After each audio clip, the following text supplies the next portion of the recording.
আসসালামু আলাইকুম দর্শক ভাই বোনেরা, সবাই কেমন আছেন? আশা করি সবাই ভালো আছেন। আমিও আপনাদের দোয়ায় ভালো আছি। আজকে আমি তরকারি রান্না করব। এখানে মাছ ভেজে নিচ্ছি, বড় বড় রূপসাদা মাছ আর কার্পু মাছ, দুই রকমের মাছ ভেজে নিচ্ছি। আজকে তরকারি রান্না করে আমার ছেলের জন্য মাদ্রাসায় দিয়ে পাঠাবো। তার জন্য এই যে এখানে দিয়ে মেখে এগুলো ভেজে তুলি, তারপরে ওগুলো ভেজে আর রান্না করবো আজকে পটল আর আলু দিয়ে। পটল আলু দিয়ে রান্না করব।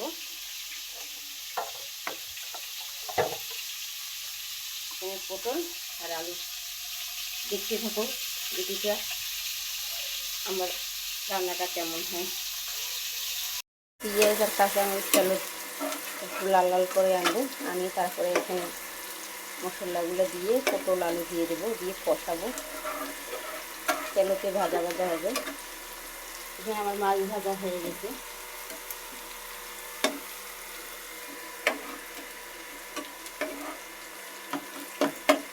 এই তরকারি রান্না হলো পটল আলু মাছ।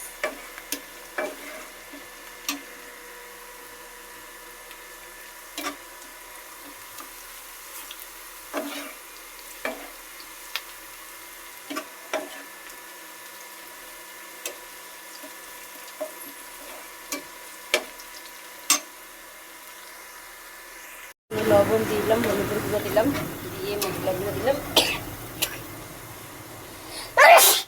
আলহামদুলিল্লাহ, তরকারি দেওয়ার কারণে হাঁচি বেরাচ্ছে। এখন পটল আলুগুলো ঢালি দেবো।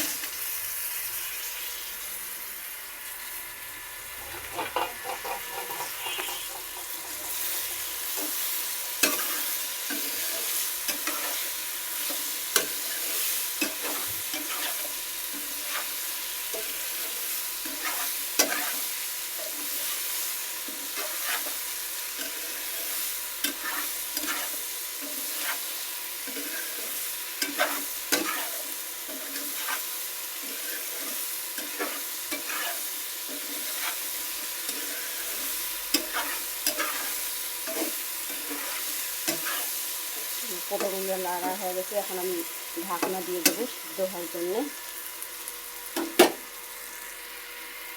দেখুন আমার পটলটা ভাজা ভাজা হচ্ছে।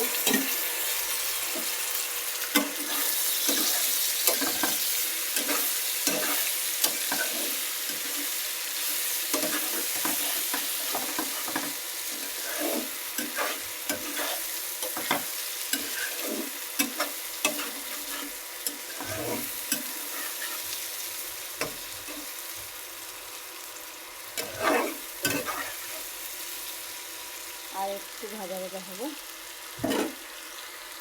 ঝোলের পরিমাণ পানি দিয়ে মাছ দিয়ে দিলাম। এখন ভালো করে একটু বলক এসে মাছটাও একটু ভাজা রাখতে একটু সিদ্ধ হবে। তারপরে আমি তরকারিটা নামিয়ে নেব। এই পর্যন্ত ঢাকনা দিয়ে দিব। ঢাকনা দিয়ে দিলাম। আর এখানে আমি চাল পরিষ্কার করে ধুয়ে নেব, ভাত বসিয়ে দেবো। খালি নাইলে বলবেন বলে তরকারি রান্নায় দেখান, ভাত রান্না তো দেখান নাই একদিনও। এই জন্য আজকে কাজ হ্যাঁ আমু গেডি কাইবা আসছে, দেখো তো। ফাইনালি আমার তরকারি রান্না করা শেষ। দেখুন আমার তরকারির কালারটা কেমন হয়েছে। অনেক জোশ মজাদার তরকারি। পটল আলু, রূপসাদা মাছ আর কার্পু মাছ একসাথে, দুই ধরনের মাছ দিয়ে রান্না করা হলো।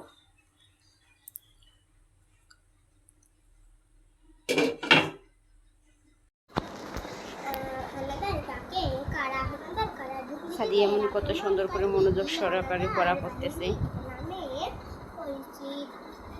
কবিতাটি বলবো লিখি নিজে নিজে করি।